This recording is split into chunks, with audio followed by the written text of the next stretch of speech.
6 years, Mark King has been campaigning to get mandatory defibrillators in every school in the country.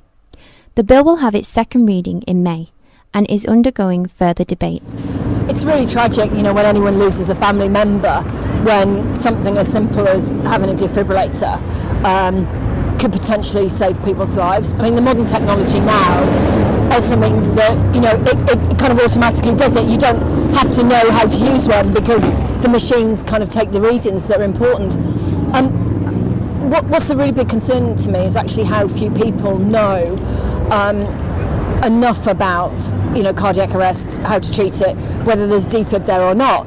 With the NHS undergoing strain in many areas, such change impacts budgets in many ways. Professor Clifford Garrett deals with patients in the Manchester Heart Centre.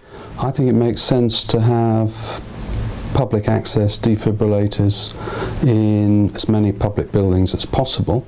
I think schools is a particularly good choice because as long as the presence of defibrillators in schools is accompanied by appropriate training, not only for the teachers but also for the pupils, that will inevitably lead to a greater awareness of what to do when somebody collapses and their heart has apparently stopped.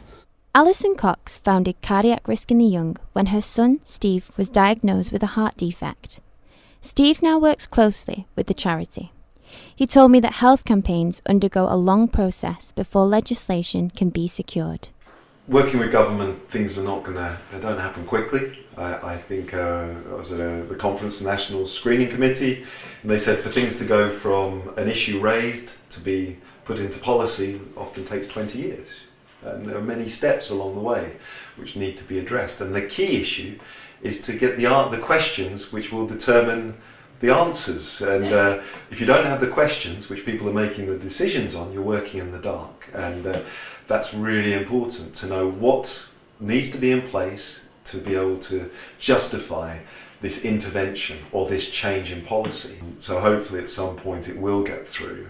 But for the moment it's going to be down to charitable organisations or initiatives by emergency response staff and personnel who are giving up their free time to teach people and young people because they feel it's so important. And it's better than nothing, but it would be great if the government could take a step forward and really introduce this. If passed, this law will provide schools with the opportunity during emergencies.